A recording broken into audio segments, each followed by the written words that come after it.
Friends, today you'll discover how much Roman legionaries and their commanders earned in the armies of the Roman Empire, what exactly they could buy with their salaries, and where they stored their money during military campaigns, why the Romans couldn't eliminate bribes to commanders and what they were paid for, which of all emperors paid the legions the most in history, and which paid the least, and how one of the most generous rulers, who raised military salaries by 50%, was murdered by his own soldiers. Plus much more about the clinking coins that built an empire. Before you lies the contents of a legionary's purse with authentic coins from the late Roman Empire period. Silver denarii sit alongside small copper change that could buy meat and wine at a roadside inn. Look at this money and imagine that once, a living soldier truly paid for services with these very coins. And now, several thousand years later, they appear before us on screen. Now I'll tell you the amazing story of how Rome created the world's first professional army with a clear system of monetary compensation. I'll show you how a cunning system of payments and bonuses transformed yesterday's farmers into an invincible war machine. And most importantly, you'll understand why the collapse of this system led to the fall of the empire itself. So let's get straight to the numbers. I'll now tell you the salary of a Roman legionary at the very dawn of the empire under Octavian Augustus. A legionary received 225 denarii per year, with payments made 3 times annually, usually in January, May, and September. If you placed all these coins on scales, you get almost a kilogram of pure silver, since under Augustus the silver content in coins weighing approximately 4 grams was at its highest. And here lies the answer to why payments were so infrequent compared to today, when we're accustomed to monthly or even weekly paychecks. In ancient times, there were no bank cards for instant salary transfers. Money had to be physically transported in metal via caravans from the mint. Now calculate, if just one legionary needed about 300 grams of silver delivered in one installment, then for an entire legion the weight reached 1.5 tons. That's insane logistics and risks. Conducting such operations throughout the empire monthly was impossible, hence the 3 times per year payment schedule. But you're surely curious to understand whether 225 denarii per year, or 75 per payday, was a substantial sum. In short, this was a very respectable amount that allowed a soldier to feel confident anywhere in the empire. But here are specific expenses to give you a clear picture of what could be purchased with this entire sum. 75 denarii could buy about 300 modii of wheat, 2,600 liters, enough for one person for 8-10 years. 7-8 large pigs, which Romans particularly loved. 10-15 quality tunics, or 7 pairs of good caligae, military sandals. Even an inexpensive servant girl for household work. Slave prices varied greatly, but for 75-100 denarii, one could buy a modest worker. The ancient equivalent of a cheap car, a good, sturdy donkey for hauling cargo, cost about 50-70 denarii. For a luxury car in the form of a horse or mule, the money wouldn't suffice as they cost several times more.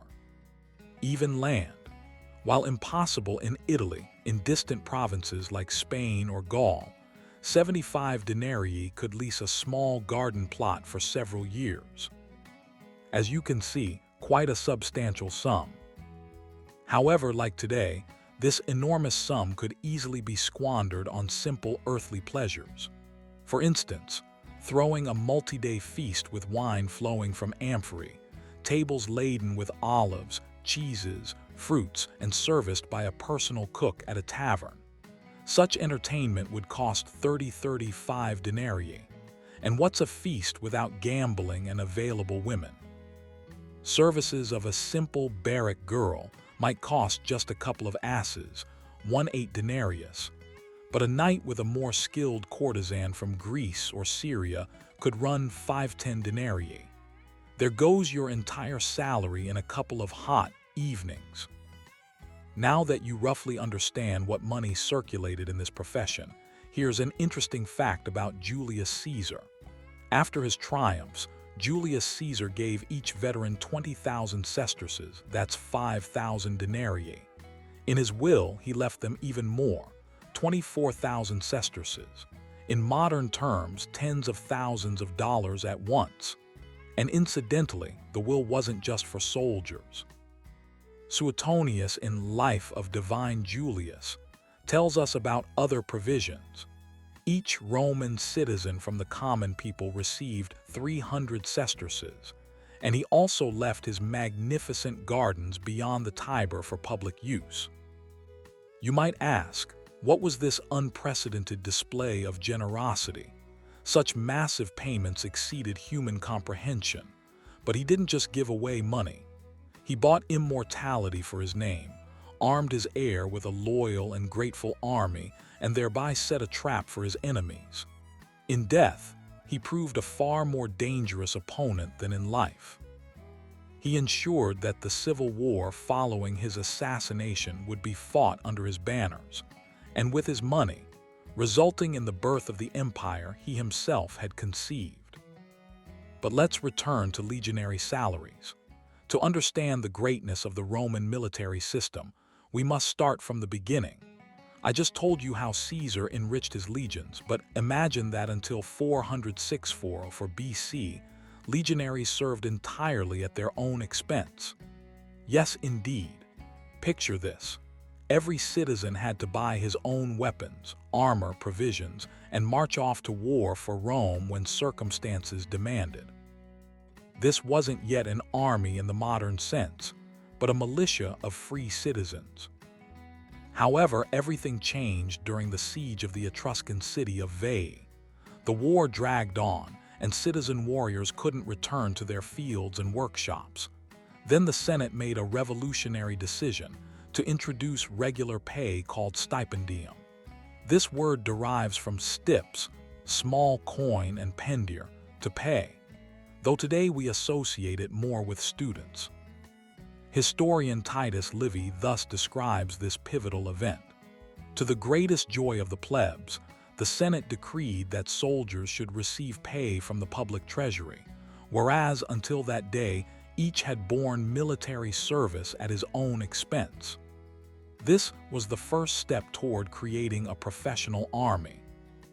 From this point, let's trace how legionary pay grew over the centuries. In the 3rd century BC, a legionary received 3.3 asses per day, a centurion twice as much. And as was a copper coin, 10 asses made 1 silver denarius. So a common soldier received 1/3 of a denarius daily, or about 120 denarii annually. See, that's almost half what it was under Octavian. But it wasn't he who increased this pay.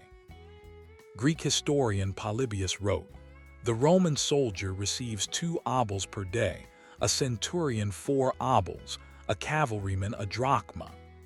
The Greek drachma roughly equaled a Roman denarius, helping us understand the scale of payments. But the real revolution occurred under the aforementioned Gaius Julius Caesar. The great commander doubled pay from 120 to 225 denarii annually. Why did he do this? Caesar understood a simple truth. Army loyalty is expensive, but betrayal costs even more. His legions followed him across the Rubicon not only from love for their commander, but because he paid generously. And he did so with style. If you remember from my previous video about war elephants in the Roman Empire, I mentioned the mobile mint that coined denarii with elephant imagery right in the field. It's important to understand what a denarius was. This wasn't just a coin, it was simultaneously a propaganda tool and a stability standard. An Augustan denarius weighed about 3.9 grams and contained 98% pure silver. This coin was accepted from Britain to Syria, from Germanic forests to African deserts. One denarius equaled 1 day's work for a skilled craftsman. 225 denarii annually represented solid middle class by ancient standards. Augustus maintained Caesar's rate, and it remained unchanged for nearly a century. Only Emperor Domitian in 83 AD raised pay to 300 denarii due to inflation. Imagine 100 years without salary increases. But this speaks not to imperial stinginess, but to monetary system stability. Modern history has seen examples of states where prices remained unchanged for decades. Now let's compare with today, since you're interested in equivalent modern monetary units. If we greatly simplify using purchasing power parity, a legionary received the equivalent of approximately $1,500 monthly. Not bad for a simple soldier 2,000 years ago.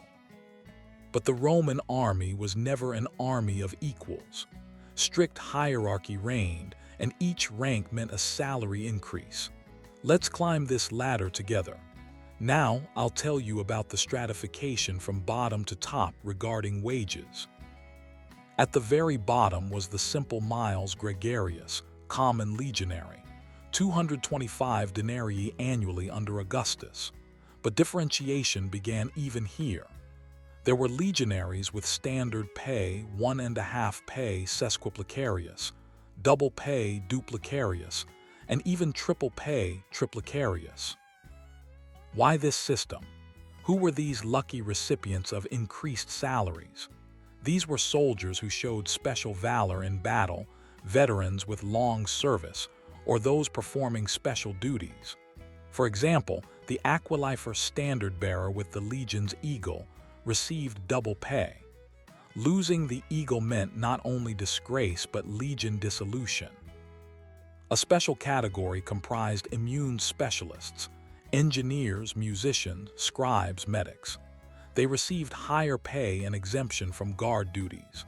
Imagine, while others dig trenches and build camps, you calmly treat the wounded or maintain records and get paid more. Yes, working as a staff scribe has been considered a privileged and cushy position since time immemorial. But the real income leap began with centurion rank. Centurions formed a special caste. Historian Tacitus in the Annals puts these words in a mutinous soldier's mouth about his centurion. For 10 asses a day he values my life and limbs.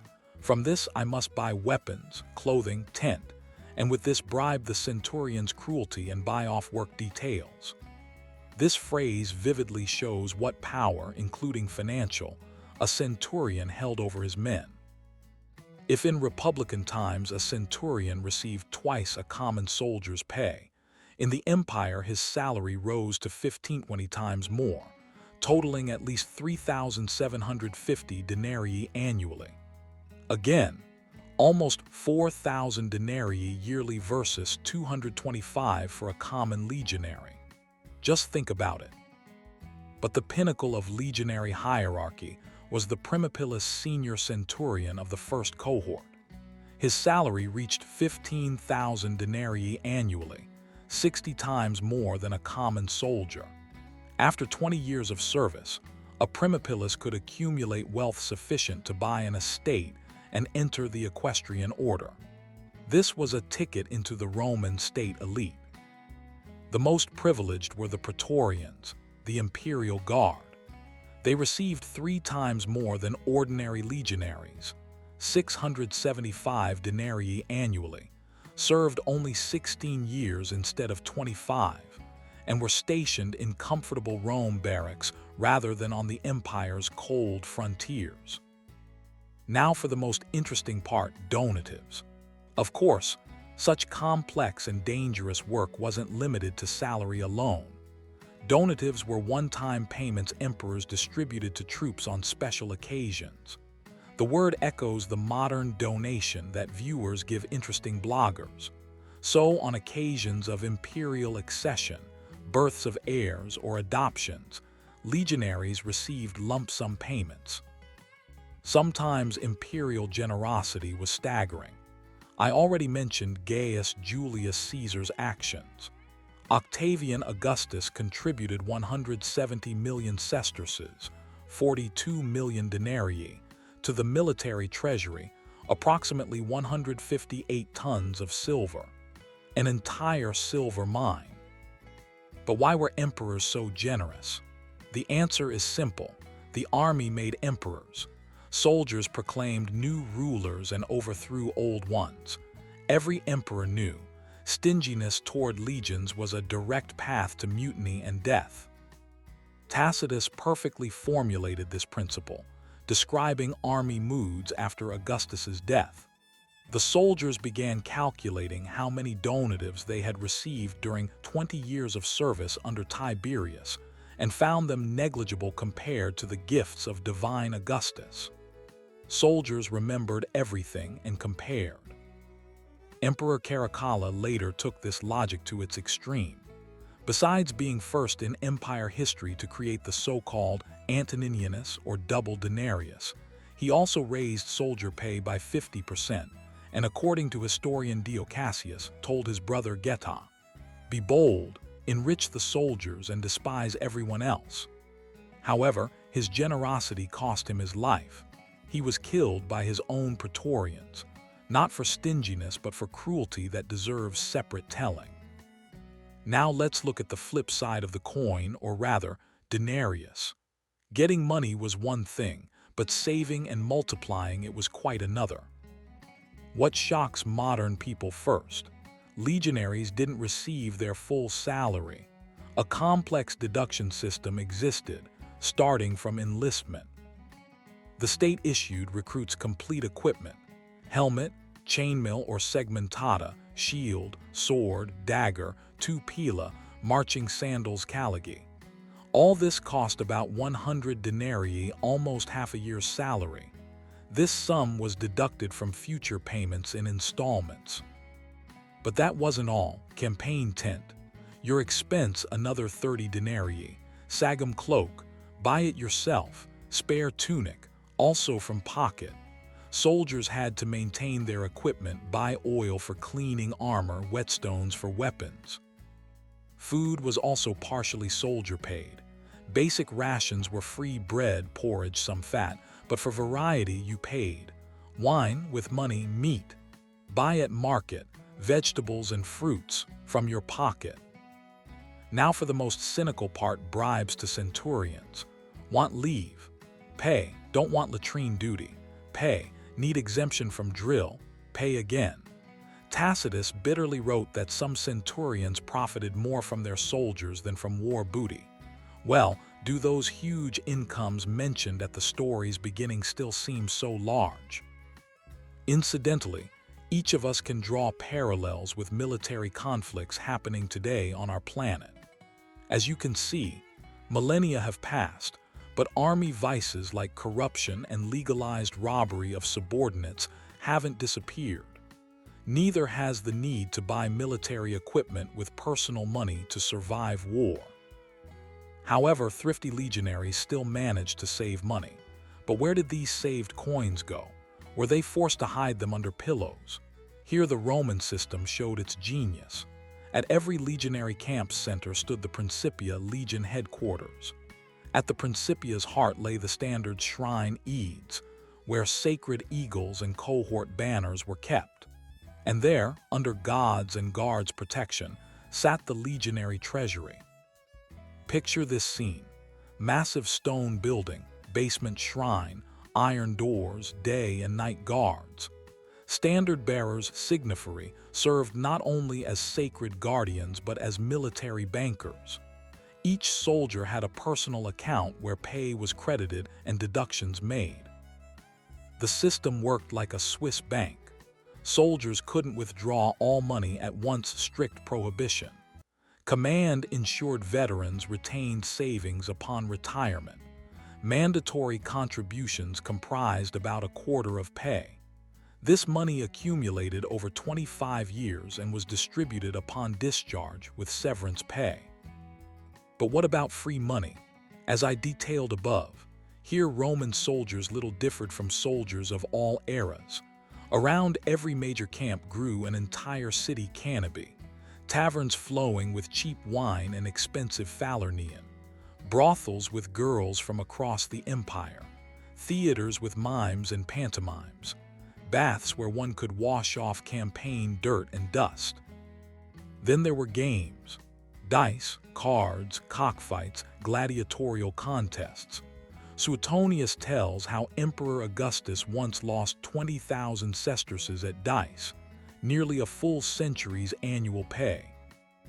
But many legionaries sent money to families in home villages, where it could support comfortable living for years. But the main reward awaited legionaries at service's end.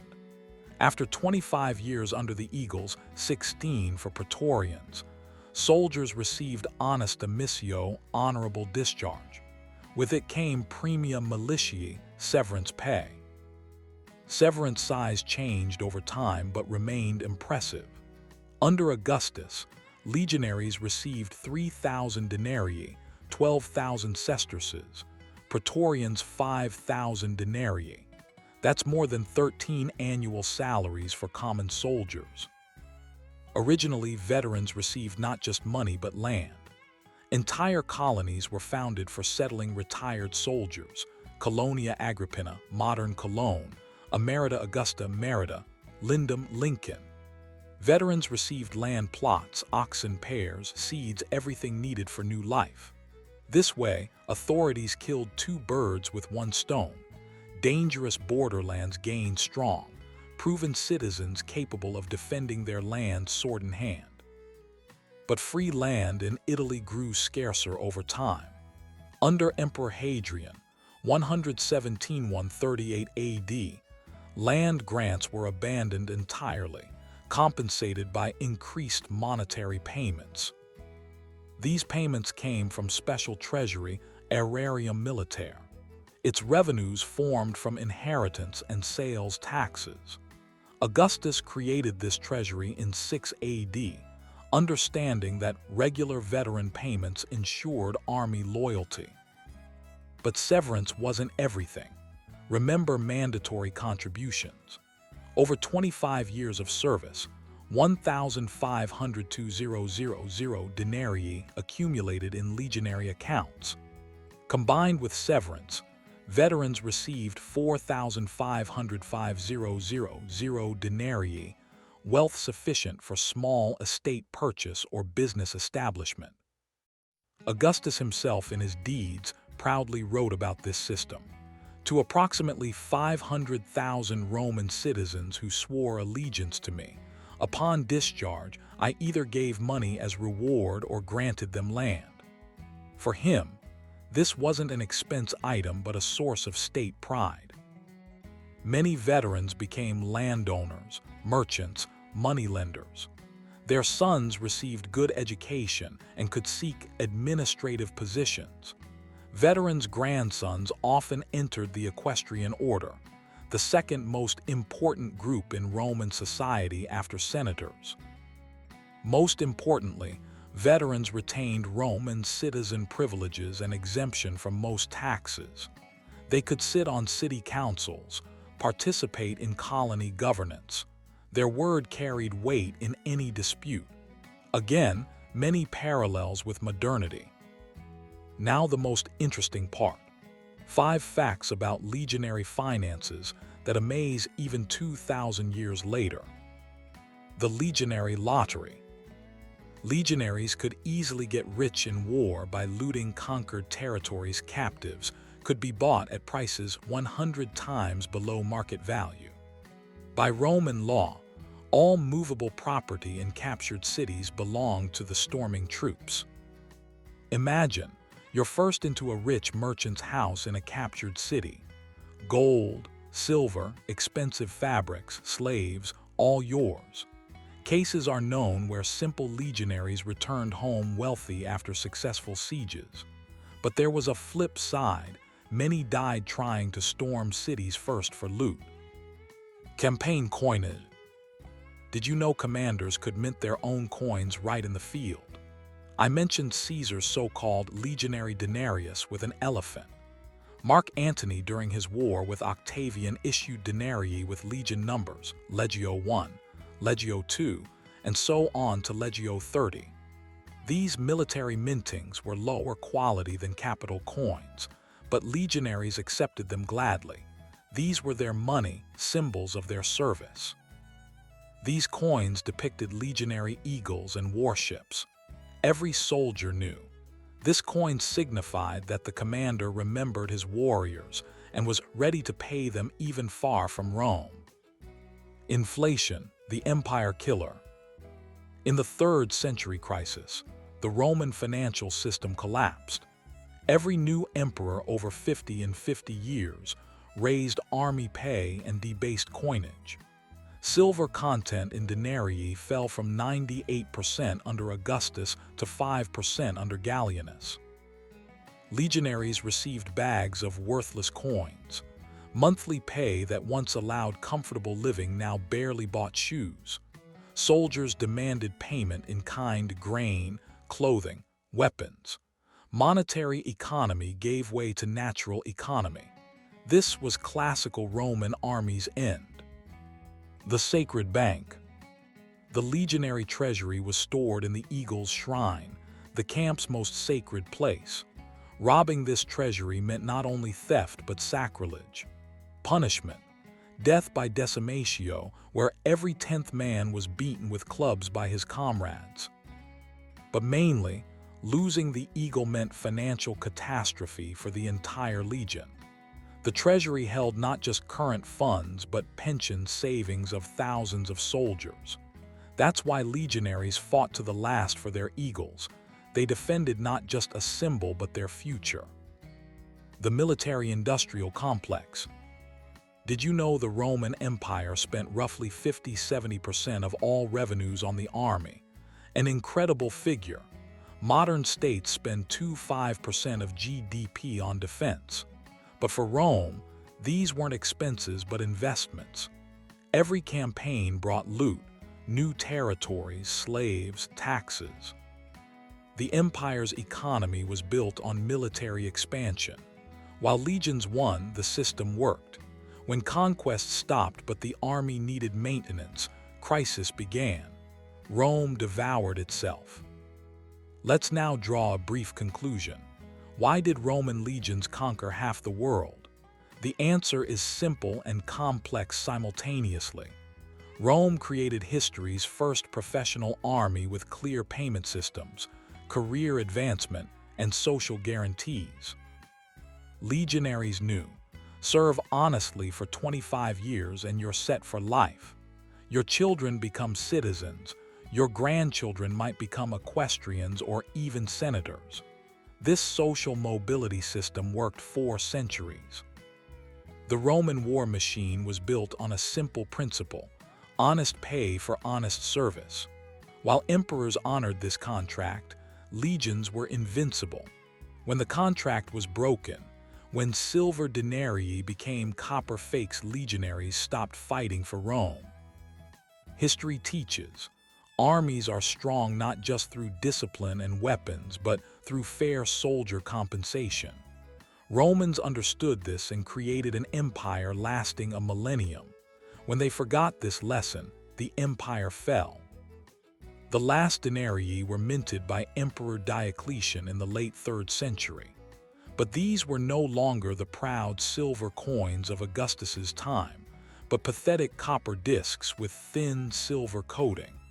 With the denarius died the classical Roman army. Legionaries were replaced by foederati, barbarian mercenaries serving for land and loot. Clear payment systems gave way to chaos and arbitrariness. The greatest empire of antiquity gave way to the Middle Ages.